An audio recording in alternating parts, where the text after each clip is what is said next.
শ্রমিক দলে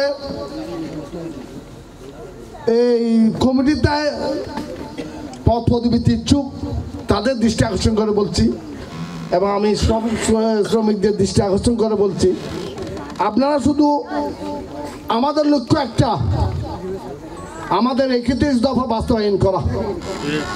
31 দফার মধ্যে আমি 4 নম্বরটা একটা উল্লেখ আছে, একটা মানুষ 2 টার্মের উপরে কোনো পদ পদবীতে থাকতে পারবে না, প্রধানমন্ত্রী হতে পারবে না। এই জিনিসটা আপনারা মাথায় রাখবেন।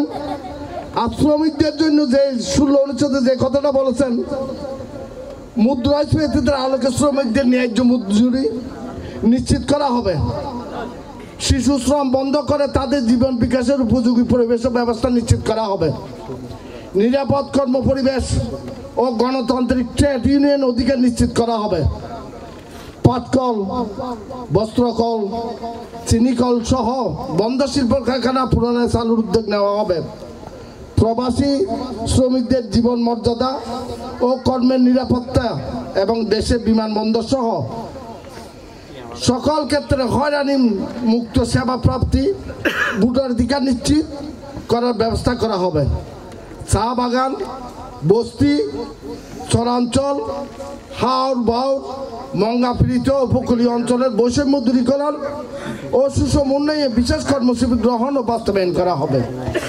আমার শ্রমিক ভাইদের প্রতি দৃষ্টি আকর্ষণ করে বলছি, আপনারা প্রত্যেক দিন এই 31 দফা বাস্তবায়ন হবে, আমাদের সরকার গঠন করা হবে।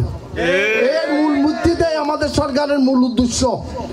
আপনারা এটাই মাথায় রেখে আপনারা প্রত্যেকটা দফা আপনারা আমাদের কর্মী ভাইদেরকে আমাদের জনগণের কাছে তুলে ধরুন। এটাই হলো মূল উদ্দেশ্য। আজকে কর্মী সম্মেলনের মূল উদ্দেশ্য হলো, মূল বক্তব্য হলো এটাই।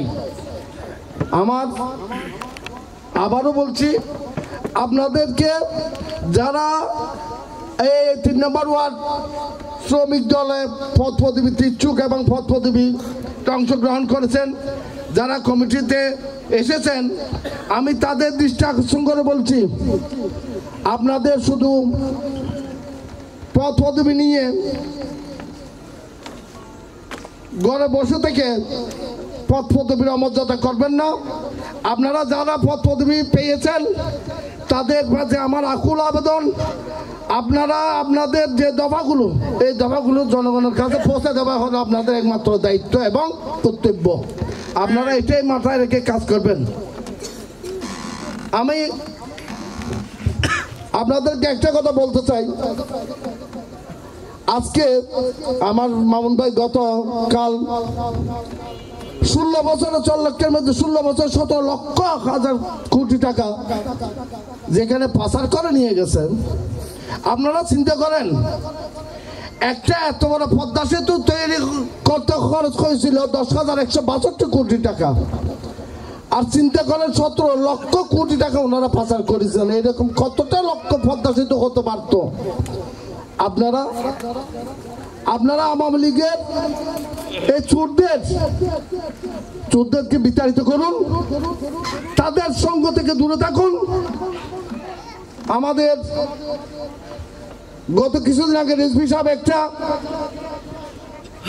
একটা নোটিশ পাঠিয়েছেন, সবার হয়তো মিডিয়া যুগ, সবাই আমার মনে হয় ছোট বড় সকলে ফেসবুক ইউজ করেন, সবাই পেয়েছেন নোটিশটার মধ্যে 2টা কথা কিন্তু বারবার উনি অনুরোধ করেছেন। একটা হচ্ছে জিয়ামন সাইবার কোচ বলে যে দুর্নীতি তারা করতেছে, এগুলো সব আওয়ামী লীগ দালালদের ঢুকাই এসব করতেছেন। এদেরকে আপনারা প্রতিহত করুন, এদের চিহ্নিত করুন, এদের দায়িত্ব আপনাদের। যার যে স্থানে আছেন, যার যে জায়গায় বসবাস করেন,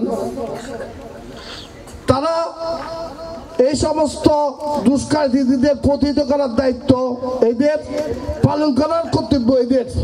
আপনারা এটা মাথায় রাখবেন। আমাকে তো আপনারা 2 মিনিট সময় দিয়েছে, আমি আর কি বলবো। আসলে আমি আপনাদেরকে বিরক্ত করতে চাই না। বক্তব্য বলতে গেলে তো সারা রাতে বলতে পারেন। আমি আমার সিনিয়র যখন একজন আছে, আমি আমার কাদের ভাইকে বলবো ওনার দুই একটি দৃষ্টান্তমূলক বক্তব্য দিয়ে যেন এই প্রোগ্রামটা শেষ করে। আমি সকলের কাছে দোয়া চাই এবং আমার যে আজকের নবগঠিত 3 নম্বর ওয়ার্ডের শ্রমিক দলের কমিটি সবাইকে অগ্রিম অভিনন্দন জানিয়ে এবং দায়িত্ব পালন করার অনুরোধ জানিয়ে আমি আমার এই বক্তব্য শেষ করলাম। খুদা হাফেজ। বাংলাদেশ জিন্দাবাদ, বাংলাদেশ জাতীয়বাদী দল জিন্দাবাদ, শহীদ জিয়া অমর হোক, খালেদা জিয়া জিন্দাবাদ, তারেক জিয়া জিন্দাবাদ। আসসালামু আলাইকুম।